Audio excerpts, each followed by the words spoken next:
So for today's lesson, we're going to look at reconciling a bank account or an account balance. So this is something that your parents do. This is something that you will do when you get older, or potentially do if you have an account at a bank.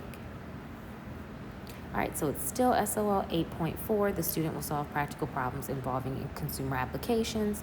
The learning target: I can ensure that the balance of an account matches the actual amount of money deposited or withdrawn from the account. Vocabulary: reconciliation, deposit, withdrawal, checkbook, registry.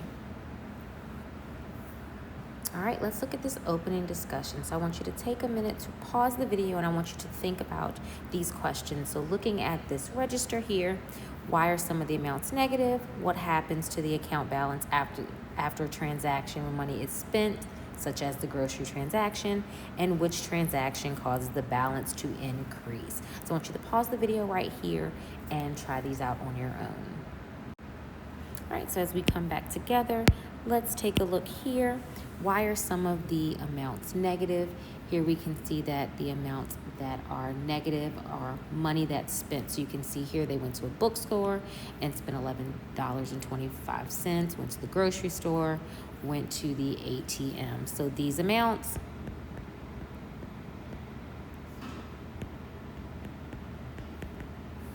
represent money spent.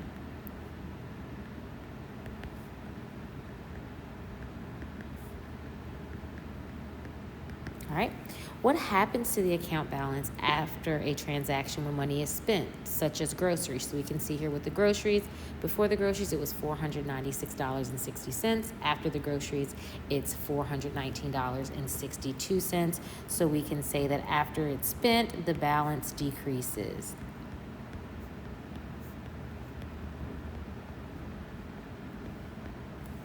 All right, now we're going to look at which transactions cause the balance to increase. All right, so we can look here and see with the paycheck for $257.85. So we can say the paycheck, and we can also see with the store refund. All right. Let's take a look at some more examples, or look at some more with balancing a checkbook. So balancing a checkbook is where you keep track of, I'm going to change my pen color because I know that it is white. All right, so it is where you keep track of income, for example, a paycheck or a refund,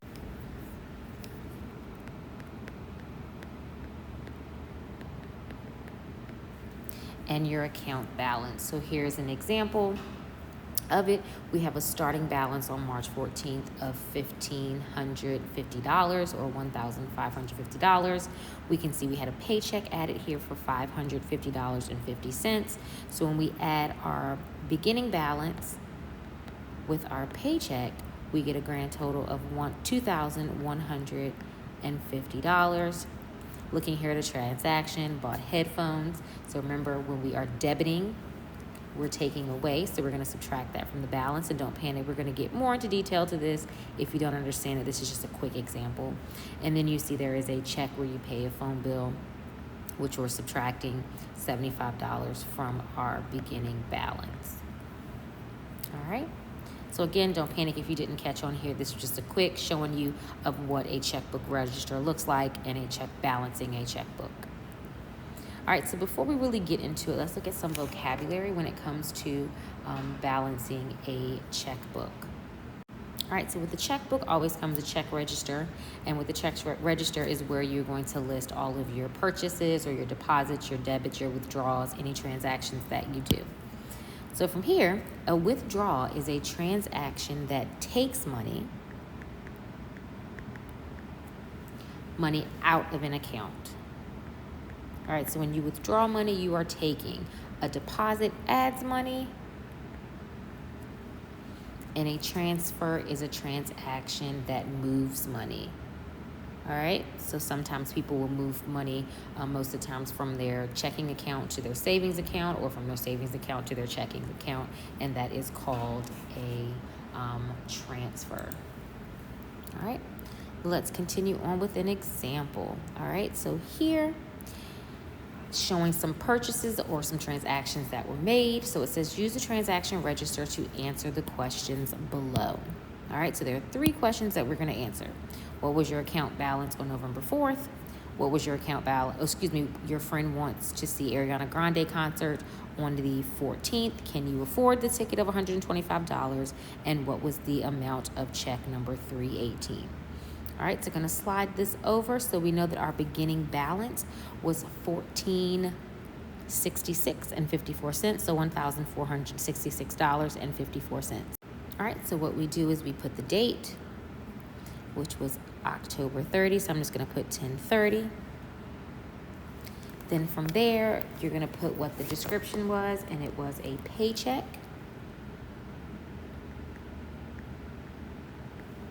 All right, and how much was your paycheck?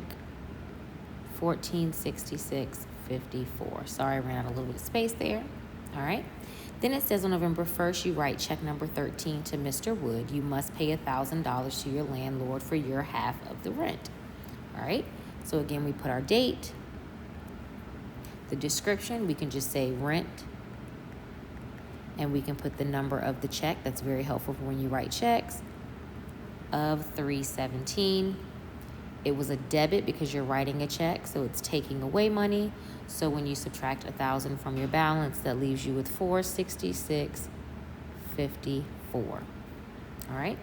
Then on November the 2nd, there's a transaction, a debit card payment to Trader Joe's, and you spend $51.54 on groceries.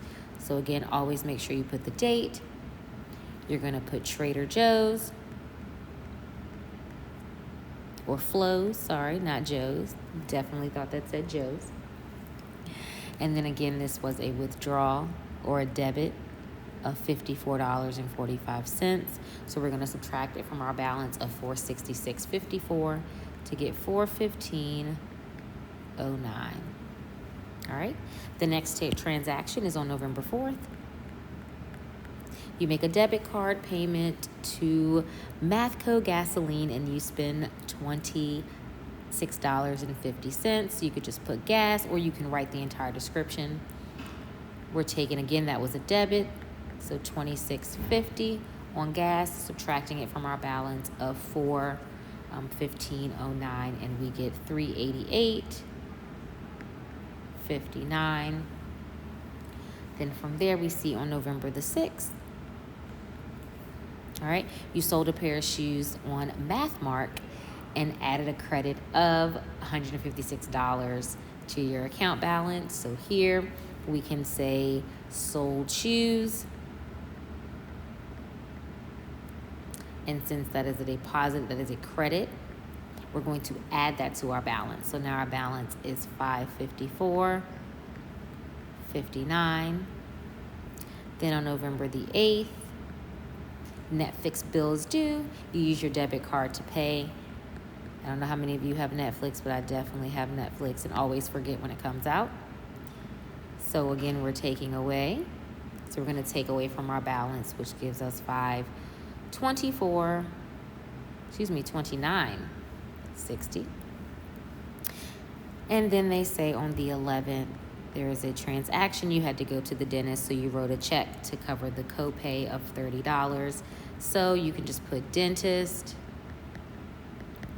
Always put the check number. And that was also a debit of $30. So we have a final balance of $499.60. All right, so now looking here, what was your account balance on November the 4th? So looking at November the 4th, we had an account balance of $388.59. All right. Question 2 says your friend wants to go see the Ariana Grande concert on the 14th. Can you afford the ticket or the $125 ticket? Well, you have an account balance of $499.60. So yes, you can afford the ticket. All right, and then what was the amount of check number 318? Looking at the last line, it was for $30. All right, so the main thing here is just making sure you pay attention to whether it is a deposit, a withdrawal, paychecks, different things like that, refund, and where they fall under. All right, so let's take a look at the first example here, and this is in your workbook. Not a lot of space here. There's space on your paper, but I don't have too much space on my slide. But if you look in your workbook, on page, I believe it is 198. Yes, on page 198, this is example 1. So they give us a list of transactions from Liz's checking account. They have some listed. They have some listed from the 13th, the 12th, the 15th, and the 16th. So now we have to do the remaining. So if we put the remaining in, we can definitely see that on January the 18th, she received a refund. So that's going to add to the balance. Again, you can add this into your checkbook. I don't really have too much space to do so. So here we ended up with a balance of $399.